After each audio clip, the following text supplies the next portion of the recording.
Hola, ¿cómo están?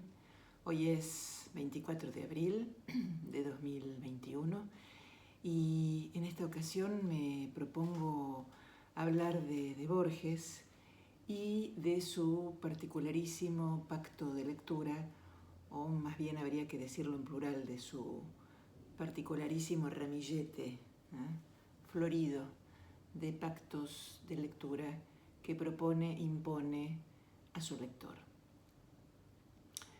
Seguramente esta exposición va a estar dividida en varios fragmentos porque es un poco extensa y la idea es presentarles videos breves, sintéticos, más accesibles. Así que a fin de llegar a la conclusión a la que me propongo arribar, me gustaría introducir en primer lugar esta noción tan interesante de pacto de lectura, que también se ha llamado contrato de lectura en el campo de la teoría literaria. Esta concepción proviene de un autor francés, Philippe Lejeune, que en el año 1975 publicó un libro que se denominó El pacto autobiográfico.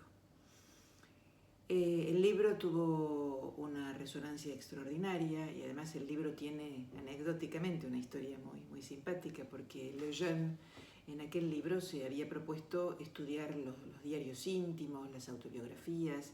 Entonces puso un anuncio en el diario Le Monde pidiendo que todos aquellos que quisieran proporcionarle, con una reserva total, por supuesto con una promesa de confidencialidad absoluta, sus diarios íntimos, les pagaba una cierta suma de dinero, recibió un montón de material y a partir de allí escribió este libro que tuvo con ulterioridad una extraordinaria fecundidad en el campo de la teoría literaria.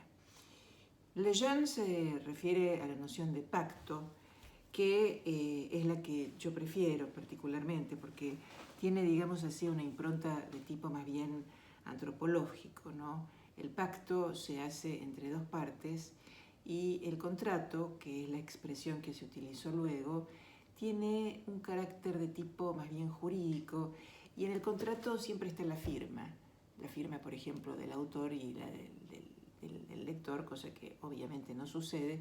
Por eso creo que la noción de pacto es un poco más adecuada, y se trata de un pacto de carácter, por decir así, asimétrico, porque no hay tal pacto, digamos, no hay un acuerdo, un convenio, una acordada, un entendimiento entre dos partes que entonces firmarían un contrato, sino que hay una suerte de pacto de carácter, digamos así, implícito, donde se generan naturalmente en el lector una serie de expectativas de lectura.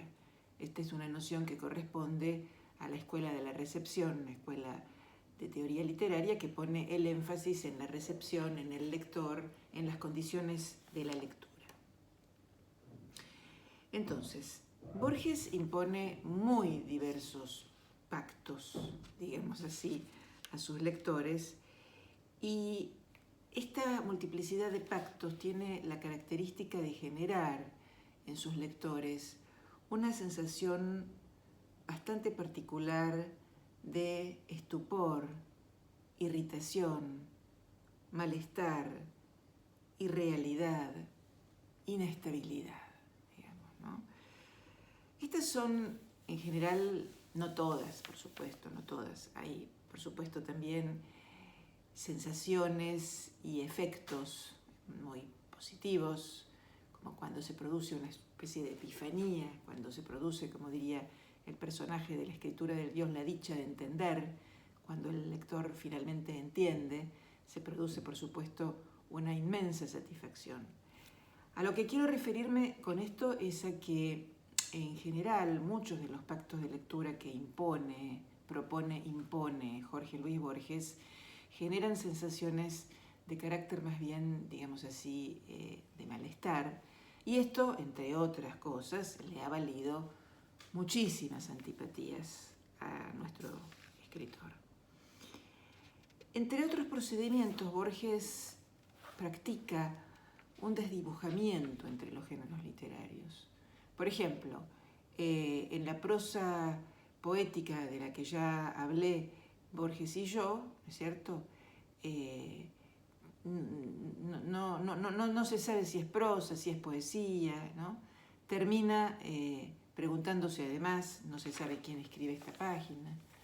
Cuando, por ejemplo, incluye su cuento, Pierre Menard, autor del Quijote, en ficciones, uno naturalmente lo comienza a leer como un cuento, porque está incluido en una antología de cuentos, pero resulta que a poco que uno va avanzando en la lectura, advierte que más que un cuento es un ensayo de teoría literaria, es un extraordinario ensayo de la teoría de la recepción literaria, con lo cual también, digamos, hay una propuesta que luego resulta socavada por el propio Borges, que propone algo y luego cambia de rumbo y por lo tanto genera este desconcierto en su lector. Entonces, estos pactos borgianos tienen mucho que ver con esa no comprensión del mundo que lo caracteriza como escritor, como sujeto textual, con el hecho de que hay una impenetrabilidad de lo explicable, o dicho más fácilmente, hay lo inexplicable, que esto está muy presente en la literatura de Borges. Borges realiza una abolición de categorías muy importantes, como por ejemplo el yo. No en vano habla de la nadería del yo, de la personalidad. También hay una abolición del tiempo, del espacio, de la identidad de quien está hablando, que a veces no se sabe quién es. Y son todas operaciones, como les decía, que generan cierta inestabilidad y por lo tanto desconciertan al lector. Bueno, hoy me voy a detener aquí en lo que concierne a la cuestión pacto de lectura y voy a seguir más adelante refiriéndome a esto para llegar a la conclusión que ya oportunamente les comunicaré. Bueno, los dejo entonces, hasta la próxima.